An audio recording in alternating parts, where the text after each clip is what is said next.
On your Tuesday episode of Locked On Raptors, the preseason is 5 days away, and so it's time to draft our most interesting Toronto Raptors to watch over the exhibition schedule.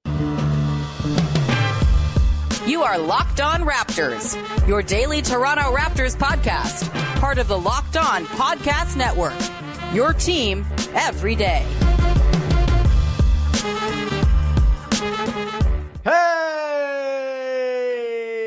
What's going on? And welcome to another episode of Locked On Raptors, part of the Locked On Podcast Network, where it's your team every day, baby. It is Tuesday, October the 1st, and I'm your host, Sean Woodley. I've been covering the Toronto Raptors now, going on 11 seasons on various platforms. You can find all my work over on the Hell website that sucks at Woodley Sean. You can find the show on Instagram at Locked On Raptors, and you can join us in the Locked On Raptors Discord server, which doesn't suck. Great place to come hang out, talk Raptors in a friendly, mostly joyful environment. And then even when we're like sad and mad and upset and all that, it's not toxic, it's not nasty. It's a great place, good little listener community we got building around the show. Not even little anymore, it's big. There's hundreds of folks in there talking ball. Come join us. Link in the description of the podcast. Free to join as always. We'll see you there.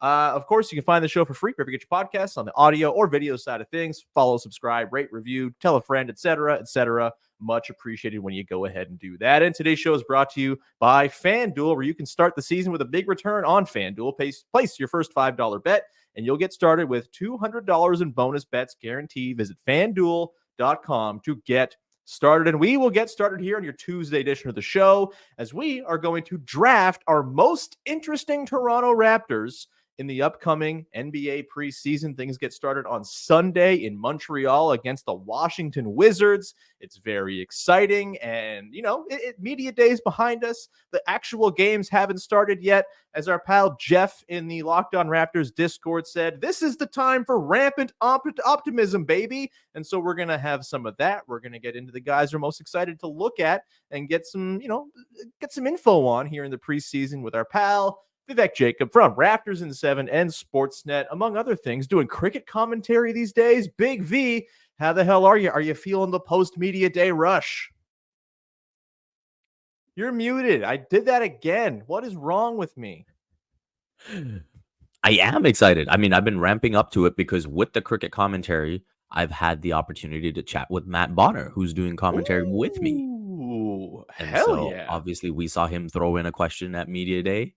Shout out to the TTC.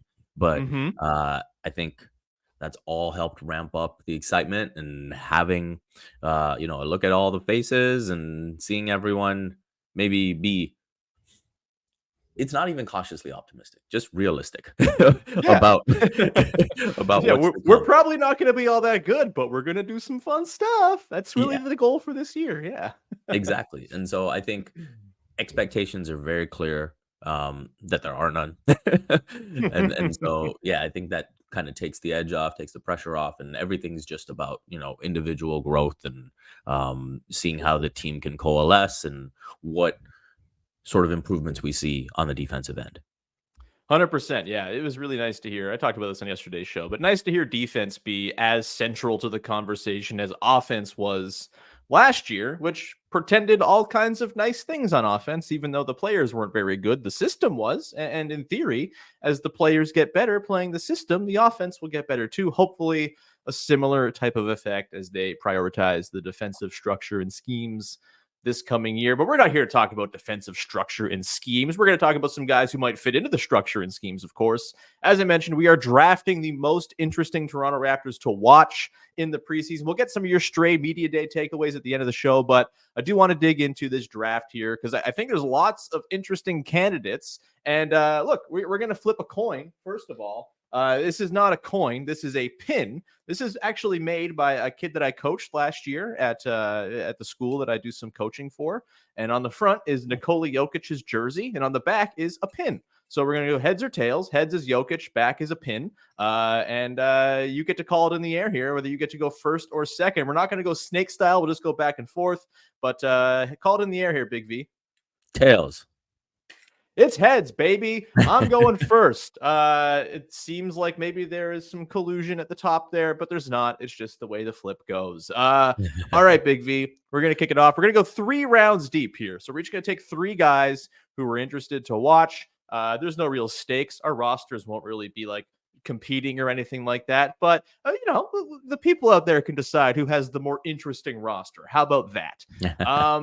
I am going to start, and I'm tempted to go with like a crazy off-board pick, but I'm just going to go chalk to kick things off. I'm going Immanuel Quickley.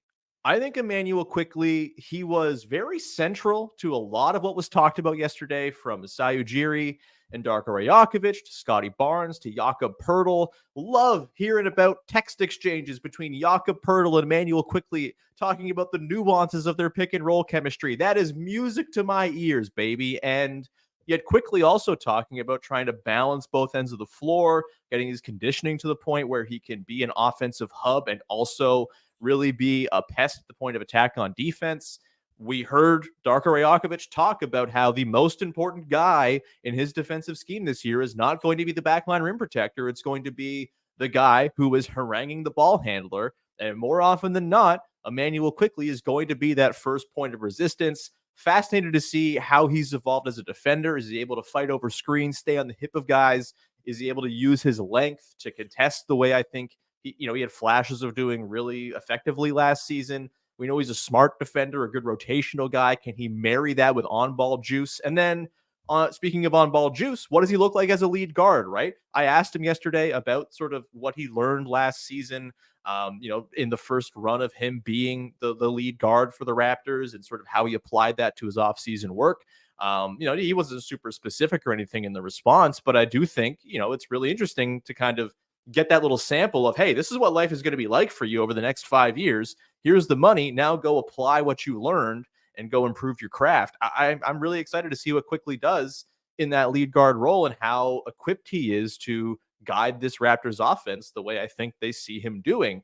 What are your thoughts on my pick of Quickley at number one? Are you upset that I get your guy off the board? And you can go ahead and make your pick number one as well. It won't be as interesting as my pick, but that's the way the cookie crumbles. Yeah, I like Quickley as a pick. I think the way he was spoken about at Media Day as well, in terms of the work ethic, especially, and the time that he's been putting in to improve his game. And obviously, he's got a big contract to work himself up to now as well. At least that'll start after this season. But I do that's think this season, baby. He's making money today. That's right. That's right. And they say I don't pay attention to the salary cap. And so I do think he's going to be a fun one. I think, there's always a little bit of that. Hey, with the preseason, you're only going to get to see so much of the stars. And so we hope to see the stuff that, they've been working on in the summer. And that's why my first pick is also going to be pretty chalk in Scottie Barnes. Okay. Not even on my board. Okay. I'm curious to hear your case. So for me, I think Scottie is a guy who definitely, looks at preseason as like, hey, let me try some fun stuff here. Let me try some of the stuff that I've been working on. And he talked about his shot creation, right? And sure, so yeah. I really want to see, hey, coming into preseason, what does that look like? And what are maybe some of the new wrinkles to his offensive game that we can get excited about going into the regular season? And so that is something that really excites me. And besides that, I am looking to the potential of Scottie Barnes maybe being mic'd up. Ooh. Because he's talked about these communication skills. It's the preseason. Just give him the mic. Let's hear all of it. Let's hear him cheering on the sidelines. I want to hear all of it from Scottie Barnes this season. I'm into it. Yeah. I mean, no better way to put your off-season communication work to the test than to mic you up instantly in the first game against the Wizards. So maybe it's an oversight that he wasn't on my board. Look, we're only going to 3 deep. Is my board only 4 guys deep? Yeah. I figured we wouldn't have all that much overlap here because, hey, we're good podcasters. We're simpatico. We know how to keep it interesting, baby. And so it might be a bit of an oversight. Obviously, I'm interested to watch Scottie Barnes play in the preseason, right?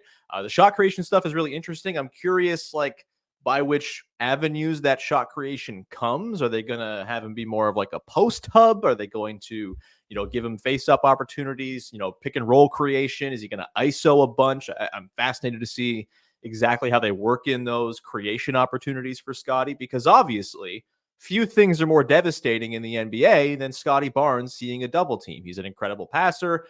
And, if he can draw that attention, use his gravity to create for others, there's more talent on this roster than there was last year. Certainly more shooting talent to go and capitalize on that. So really interested to see not only his self-creation, but his creation for others. And I think too, he's the guy it's all built around. There's like an inherent level of interest because of how important he is. It's also worth noting, and I feel like this is a point you've maybe made in the past.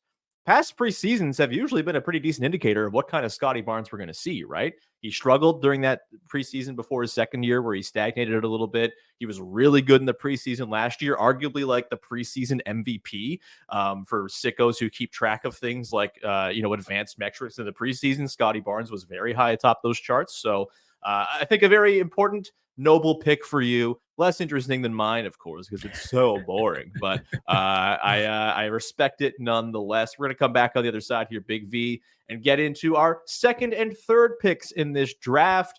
Am I going off the board next? I just might. We'll get to that coming up in just 1 second. Today's show is brought to you by our pals over at FanDuel, the #1 sportsbook in North America. And NFL fans, you can start the season with a big return on FanDuel. I'm not much of an NFL watcher anymore. Used to be back in the day. But if you are an NFL fan and you want to go do the in-game betting thing, which is a very popular way to wager, you can go do that. If you get a hunch in the middle of the game, you can check out the latest stats, view live play-by-play, and so much more on the same page where you place your bets. Maybe you're watching some red zone. You want to put some money down on, hey, is there going to be a touchdown on this drive? All that stuff is available for you to go and peruse on FanDuel's super easy to use app. Of course, it's not just football. The NBA season is coming. You've got over-unders. You got futures for awards and who's going to win the championship. If you got a hunch there, you feel like, oh, you know what? Those New York Knicks with Karl Anthony Towns going to go win the championship. You can put some money down on them to do so. Maybe you think the Wolves aren't giant cowards by making that trade and want to put some money on them to win. You can do that as well. All over at FanDuel.com. You also get $200 in bonus bets guaranteed when you place your first $5 bet. That's FanDuel.com, the official sports book of the Locked On Podcast Network.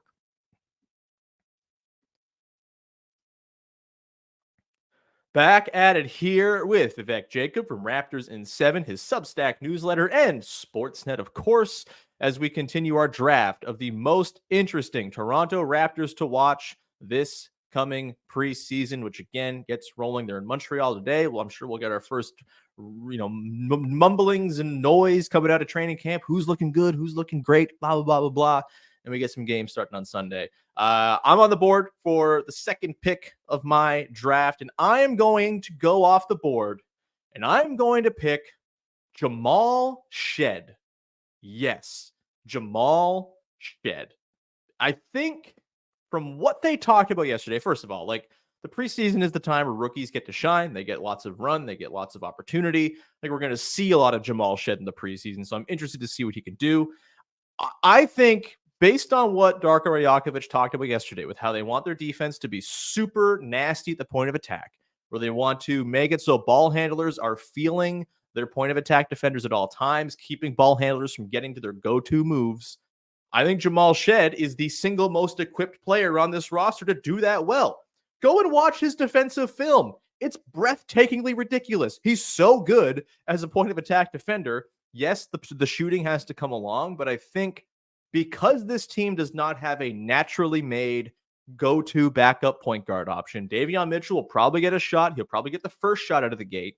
But I think because they are lacking that sort of classic table setting, kind of run the show second unit guard, and because Jamal Shead's outlier skill is making life hell for opposing ball handlers, I think there's a chance he could crack the rotation if, in fact, this is kind of how they're building their defense. Like they've talked about, this is not a season where they're prioritizing all the wins. They're not going to prioritize winning every single minute. That makes it so rookies can play. Rookies lose minutes. That's just kind of the way it is. And I think Jamal Shead being a 4-year college guy at a position of need, doing a skill that is desperately needed for this team and is clearly going to be essential to what they want to do on defense. Why not? Why doesn't Jamal Shead get a shot early in the season? And if he can have a really good preseason, I think there's a real chance that we see him break camp as like the 10th man in the plans, and maybe he can climb from there. Just because, again, like, no Bruce Brown. He's in theory one of the backup point guard options. There's going to be some minutes there. Obviously Ochai Agbaji will get some run there. Jakob Poeltl's hurt too, so that's another guy in the backcourt who's not going to be around right out of the gate. I think the opportunity is there for Jamal Shead to take the ball and run with it, and I would be extremely on board with that if Jamal Shead can do it. He is a fascinating guy for me to watch for all of those reasons. Thoughts on my Jamal Shead pick and your second pick, sir? Yeah, I think definitely off the board. That's not what I was expecting, but a fun one for sure. I think with Shead, when you look at his summer league, I think what's intriguing about that kind of highlight pack was it definitely, especially on the offensive end, was like, man, it'd be cool to see him with better offensive players, right? And I think hell of a passer, man. Really good passer. Yeah. So we saw some really good reads. We saw opportunities where, for example, he's finding Ulrich Chomche, and Chomche just doesn't have the experience, doesn't have the hands, and so those are missed opportunities, which you wouldn't expect if someone like maybe Kelly Olynyk or Jakob Poeltl is on the other end of that. And so I think those are going to be interesting things to see with him. And then defensively, we saw how much of a pest he can be, right? And I think that is the part that's exciting. And again, you put him, if you get some opportunity on the court next to a Jakob Poeltl on the back end, that's where, it could be really, really fun, right? Where he can he can apply that much more pressure knowing he's got that type of protection behind him, right? And so I think that gets really exciting. For my pick, might be fairly chalk again, but this guy to me might be the most exciting player and the most intrigue coming into this preseason. It's Gradey Dick. I think. Okay, he was on my board. It's fine. Yeah. I think when you look at that one game he had in Summer League, the way he's talked about just feeling so much more relaxed coming into this season, I think he is going to certainly level up. And I think the opportunity is there. Obviously, you mentioned the injury to Jakob Poeltl, so he's probably in line for even more minutes. And I think it's going to be really fun to watch him this season. I am super in on Gradey Dick, man. I think, like I said, all season long, all off season, losing Gary Trent Jr. feels like a bigger loss than it actually is. He is a bad defensive player who got some good defensive metrics because he played in a defense that was like, hey, go be a maniac and get steals. We don't care if you're out of position. We have all these Velociraptors behind you who can clean up for that.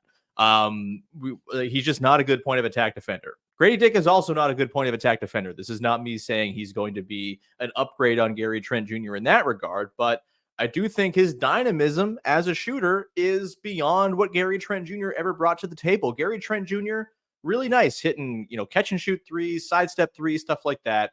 He's not someone you were running off of intricate actions on the weak side to go and spring him loose for wide open threes. And Samson Folk yesterday asking Gradey Dick a question, kind of detailed just how bloody good he was in movement shooting situations, both last year and in college. Like, that is just a dynamic that Gary Trent Jr. did not bring to the table.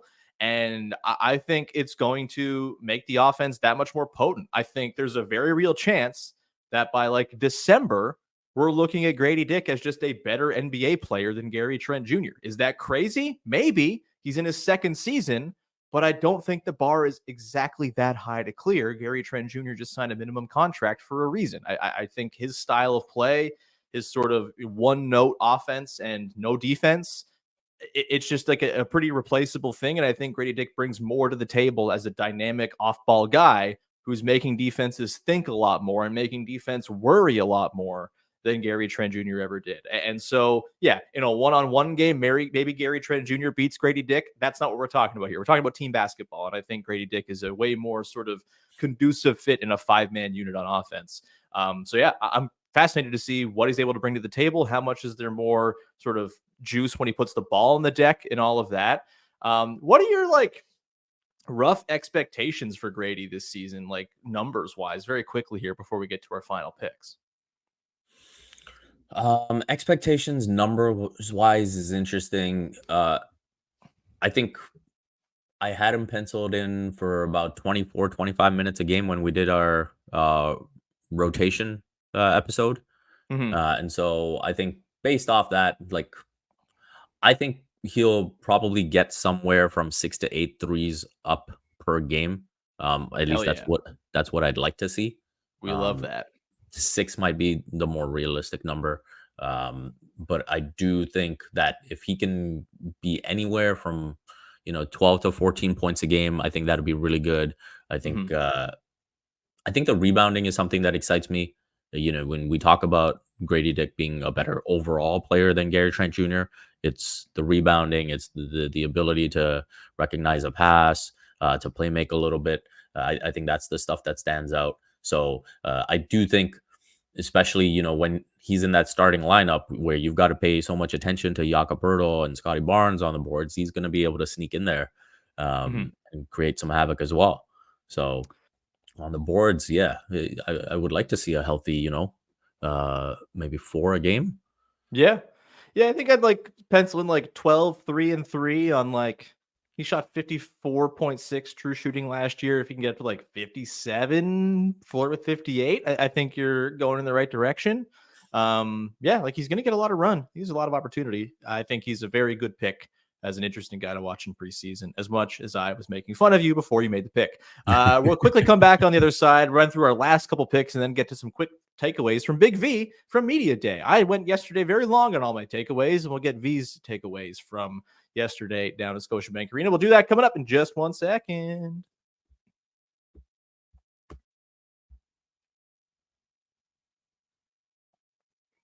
All right, closing things out here on our most interesting Raptors to watch in the preseason draft, a title that flows right off the tongue. I'm on the board for my third pick, and I think, look, I probably should have taken Gradey Dick if I really wanted to maximize the interesting level on this team. Although I'm going to go again with a rookie, and with my third pick, following up Jamal Shead. I'm the conductor of the hype train. I got to do it. It's Jonathan Mobo, baby. Once again, this team wants to play better defense. This team wants to play a really aggressive scheme, it seems. A more aggressive scheme, that is. I don't think they're going to be Nick Nurse level, but I think they're going to be a little more in your face, a little more taking the action to the offense.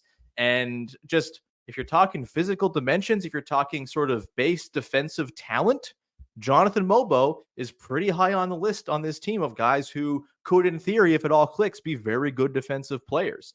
7'2 wingspan, 6'7 overall. He's thick, he's mobile, he's fast. I think watching Jonathan Mobo, and in particular, watching how at home he looks on the NBA floor with NBA athletes after playing in a not very good conference, just seeing how his athleticism translates to the NBA level, like I think that's going to be a really interesting sort of point of indication as to just how ready he is coming into the year. I think he's like a pretty impressive athlete. He graded out well in all the combine stuff. I don't think he's going to look out of place whatsoever. He's not going to look like the absolute titan that he did up against dudes at USF and their opponents, but I do think he's going to look at home on an NBA floor.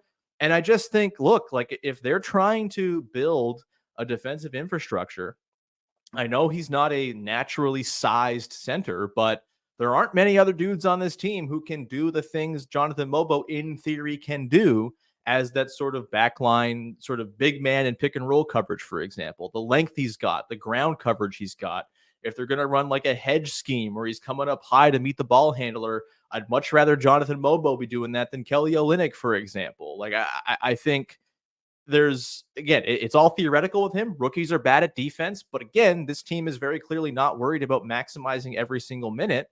And I think they're going to be able to sort of run out rookies and just kind of see what they've got a little bit. And I think the preseason will be a good example. I think it's less likely necessarily that Mobo grabs an instant job than Shead does, I think, just based on the injury situation going on and the lack of a backup point guard. There are more sort of theoretical dudes who can play center on this team.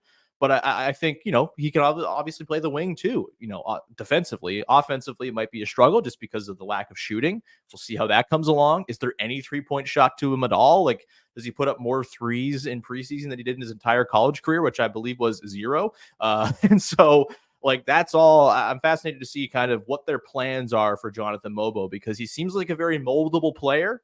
And there's a lot of different things they can kind of try and do with him. And I'm fascinated to see how they deploy him here in the preseason. So he is my third pick. Thoughts on that? And then your final pick. Yeah, I think Mobo is certainly the most exciting athlete on the team right now. I think when you look at even the summer league, I was more excited about watching him defend the perimeter. I know, you like to see him as a small ball 5. I do think those possessions. Why not both? Actually, I think those possessions where he was out on the perimeter, able to use his wingspan, deter, stay in front of guys. I think that is the part where, when you look at this team and what it needs, especially since the departure of OG Anunoby, can he potentially fit into that prototype? I think that is probably the most tantalizing aspect of watching him play on the defensive end. And I do think, at least in terms of, getting his feet wet, that might be better for him than sort of what might be the deep end right now of having him play center. And yeah, offensively, there's going to be a lot he'll have to do to keep himself on the court. And that's where I could see him being that prototypical, like, hey, we've got him until the 905 season starts. And so we'll run him out there and get him some reps and let him have film to watch on what to really work on at the G League level.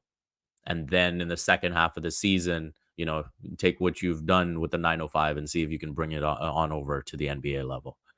Yeah, totally. And hey, if he pops in that first month and he's proving himself to be very useful, then I think there's a chance he sticks as a 23-year-old rookie too, right? I think, yeah, lots of opportunity on this team for young dudes to come and grab a job. And I think Mobo is very much in that bucket of dudes. And yeah, I mean, maybe they can kind of find some ways to where he's like maybe more of a wing on defense, but he plays the 5 on offense, maybe in lineups with Kelly Olynyk, for example, and they kind of sort of, mix and match. Scott, I think like the Scottie Barnes, Jonathan Mobo, Kelly Olynyk front court trio is kind of a thing to keep an eye out for. I'd like to see some minutes of that to see how it all works. It's weird. It's strange, but I think there's maybe something there. Who's your final pick? Who's your third most interesting guy to watch? So I am now going to go with Davion Mitchell. All right. All right. The forgotten man at Media Day. I don't think his name was mentioned once. Exactly. And so we can tie in one of my takeaways from Media Day as well is like, no one is talking about Davion Mitchell. There's all this talk about defense and no one is talking about Davion Mitchell. And so, when I look at the opportunity that's ahead of him,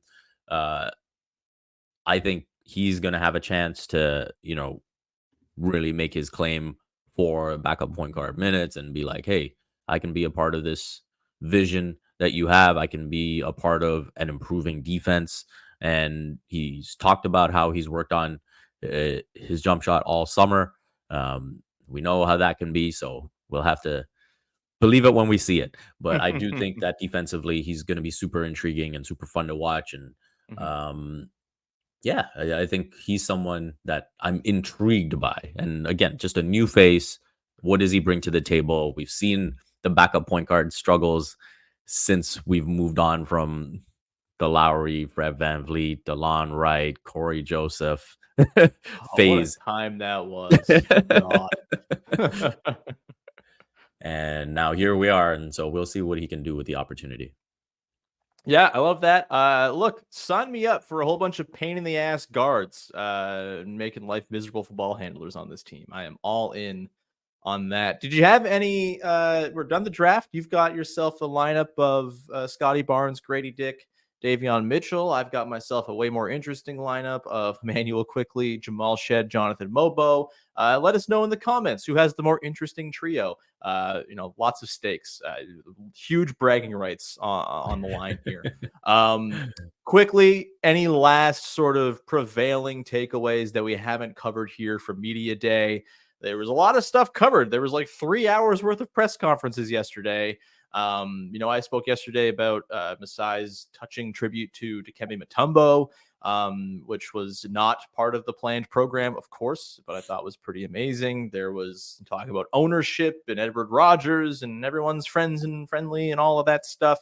Anything really stand out to you that we haven't quite covered today from Media Day that you wanted to get off your chest, Big V? So I am going to do something that is extremely up my alley. And Ooh.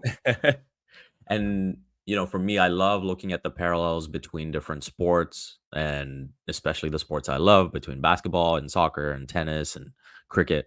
Mm-hmm. On this occasion, I'm going to go between basketball and soccer.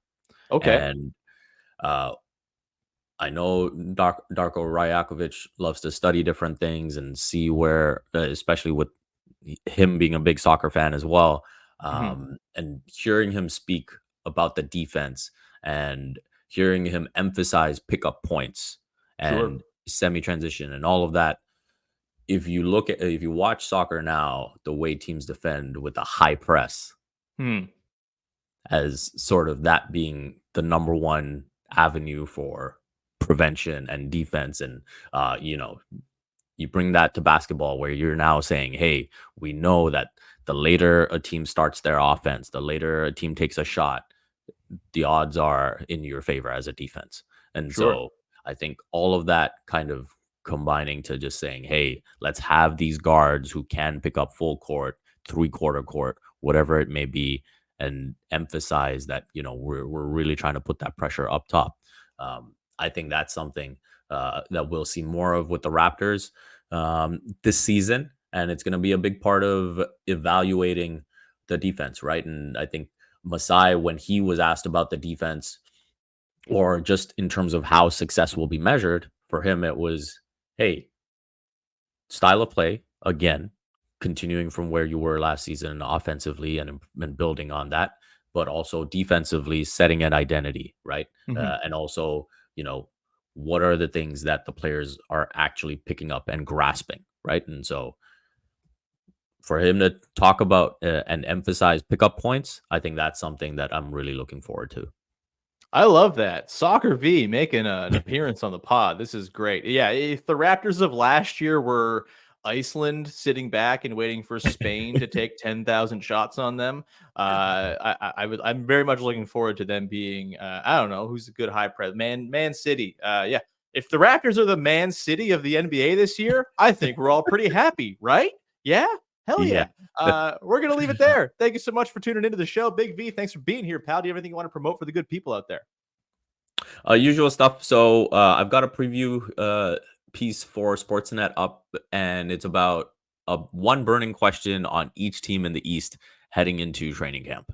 And you can go Cool. check that out on Sportsnet right now. I will have my Media Day takeaways on the Raptors up at Raptors in 7 shortly, and you can find that in your inbox if you subscribed. If you haven't, make sure you subscribe. And besides Do that, it. you can follow me on Twitter at Vivek Jacob. I don't know why I don't do this when you're on the show, but I'm going to start doing it. I'm going to link Raptors in 7 in the description of the podcast, so there's no excuse for you to not subscribe to Raptors in 7. Damn it! Why, thank you. So go do that. Yeah, that's going to do it for today's show. Thanks so much for hanging out. Thanks for rocking with us as always. We are in full steam mode now with the season drawing near. Katie Heindel back on the show tomorrow. A bit of an announcement, a bit of a sad announcement. Jamar Hines got a job this coming season that is going to prevent him from being able to be on the podcast. Very happy for Jamar. Don't want to announce exactly what he's doing on his behalf, but his run on the pod has come to an end for now. Hopefully back in the summertime, we can get him back on the show. But either way, we'll obviously have lots of wonderful guests throughout the season, as we usually do. But just wanted to shout out Jamar, who's the best, and wish him all the best in his next gig. Hopefully get Kelly Dwyer back on the podcast as well. He was supposed to come on last Friday, had to cancel due to just feeling under the weather. So hopefully we can get him back on the show this week and have some fun with KD as well. All right, that'll do it. Thank you so much. We'll talk to you on Wednesday with another episode of Locked On Raptors. Thanks for hanging. Bye-bye. I need to hit this, man. It's been way too long. Brick City, man. God. Ugh. Bye.